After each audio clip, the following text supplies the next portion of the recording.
Falcons family, what's good? We are back again with another edition of Falcons Daily. I'm CG, Craig Green, your host. Thank you again for tuning in. Appreciate all of you guys clicking subscribe as well. And if you haven't, please do so. Falcons family, let's chop it up here and talk a little bit Falcons football, y'all. All right, players and coaches. What's the correlation between that? Why do I have that up there? You look around the league, there's also a lot of coaches who used to be players. Look at the history of the NFL.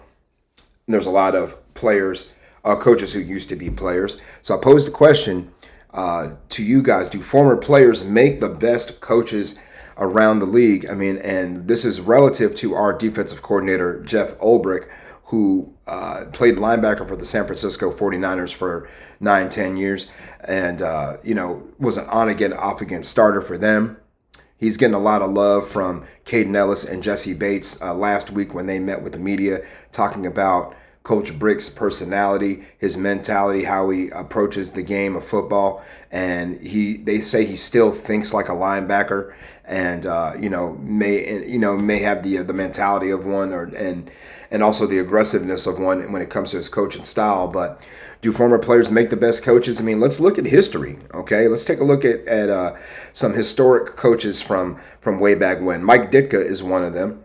Remember, he played tight end for the Dallas Cowboys, was the head coach of the Chicago Bears. Art Shell, former offensive lineman, defensive lineman, played for the Raiders.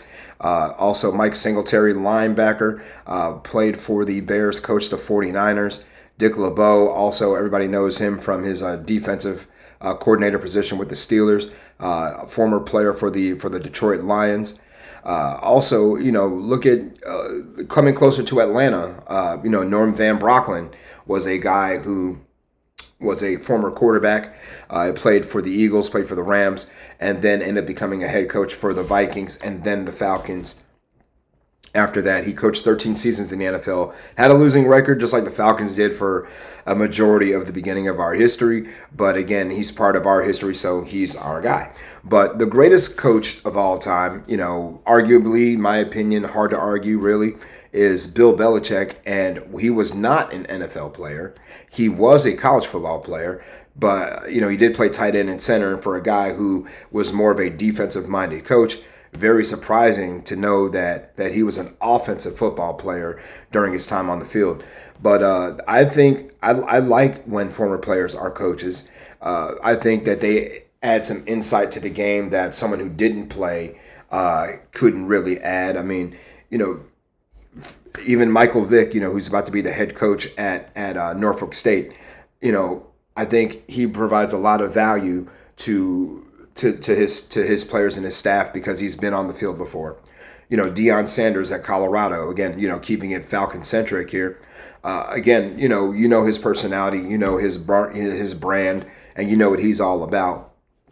Deion, a master motivator and inspirer to try to make it great, and he's done some great things with Jackson State and also with Colorado. So I think that it does help if you do have some football experience under your belt. If you're coaching the game, I think the players tend to look at you with a little bit more credibility.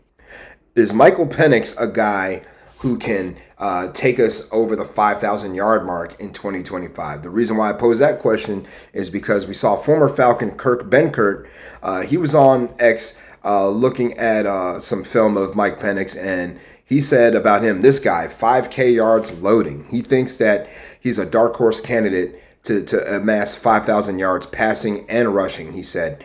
Is he a 5,000-yard quarterback this year? He can be with, limited mistakes if he continues along the path he was on the passing game. You take his average from last year. He averaged just over 245 yards a game passing. Stretch that out over 17 games. That's right at 4,100 passing yards, almost 4,200 passing yards. Don't know if he's going to run for 800. He's not really a running quarterback. He's a pocket passer. But I wouldn't be surprised to at least maybe amass maybe 300, maybe 300, 400 rushing yards for Mike. You don't want him running for his life or scrambling for first downs all the time. You'd love to see him standing back in the pocket, dissecting the defense and throwing darts down the field. So he can do it, but it's going to take clean football. It's going to take disciplined football to get us there. Speaking of the offense, y'all, what's the best case or worst case scenario for the Falcons offense this season? Looking at some things we saw coming from Bleacher Report, best case or worst case scenario they thought for the Falcons offense would be really that Mike Penix starts, just gets off to a hot start and really improves on what he did in the final 3 games of 2024. Worst case scenario for us is that we have a hard time replacing Drew Dahlman, and Penix starts slow, finishes slow, has this kind of a sophomore slump. That's according to Bleacher Report. But, I think the best case for this Falcons offense is a Mike Penix 5,000-yard pass and rush season, whether it is, passing yards or, combination of pass and rush yards. Best case scenario also is that we have 2 1,000-yard receivers, or maybe 3 1,000-yard receivers if you throw Kyle Pitts in there as well. Another best case scenario is that we have a 1,000-yard rusher in Bijan Robinson, or even Tyler Algier. Honestly, I'd love to see Bijan run the rock, but I don't care who does it. I don't care who does it for the Falcons, whether it's Bijan or Magnum TA. Just put the rock in the end zone, okay? But that's best case scenario for the Falcons offense. High number of touchdown passes, finishing in the red zone, getting that red zone number back up to where it needs to be. Again, when the Falcons, just looking at their red zone efficiency last year, it was pretty atrocious. They were 20th in the league at red zone efficiency at 54.7%. The worst team in the league at it was the Giants, 43.5%. The best team in the league, Baltimore Ravens, 74% to put the ball in the end zone.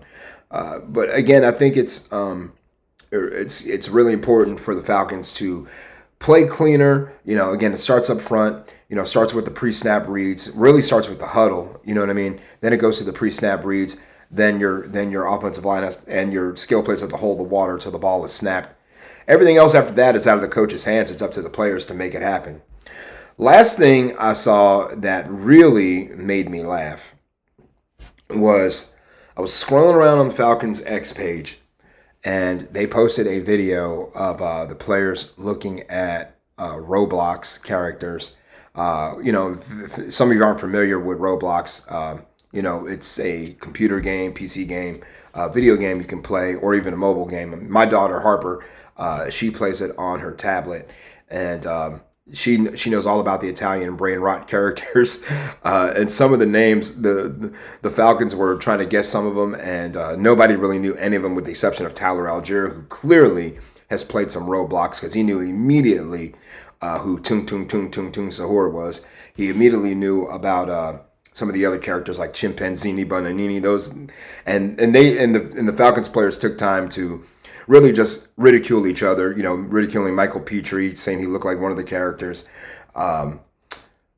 Tyler saying that Bijan looked like Chimpanzini Bonanini.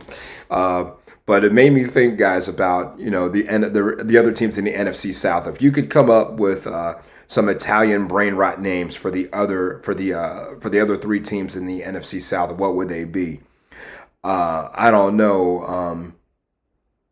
I was thinking about the Buccaneers first, and the only thing I could come up with was something silly like Buccolini Sombrerini, but that was one of them, for the Bucs. So there you go, Buccolini Sombrerorini. I don't know. It's goofy, very goofy. Carolina Panthers. What's the best one you could come up with for them? Something that probably relates to them. I don't know. Queen Cindy Bonanini. I don't know. But anyway, probably something that has to do with last place, because they've been there quite a lot. But anyway, we're also, our big rivals, the team from New Orleans. What could their Italian brain rot name be?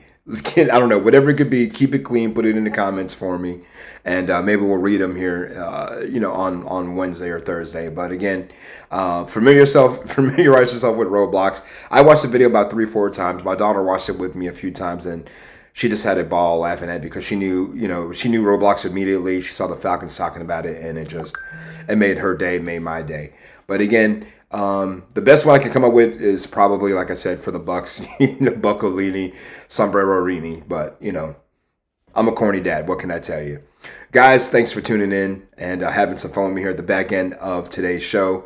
Again, you got some brain rots for me, put them in the comments. Send them to me at Craig G Sports, and we'll see what we can do. Matter of fact, if you got drawings of those brain rots as well, come up with some original brain rot drawings. That would be incredible. I would totally share those. But again, give me a follow at Craig G Sports, CRAIG, the letter G, and the word sports. Also, please give Fan Arch Co a follow up here in the corner. And why do I always point the wrong way? I don't know why I do that. But anyway, thanks again for tuning in. And we love all of your likes, subscribes, comments, and all your interaction. So keep it coming. And let's do it again tomorrow. Be kind, be great, sayonara, and buenos noches.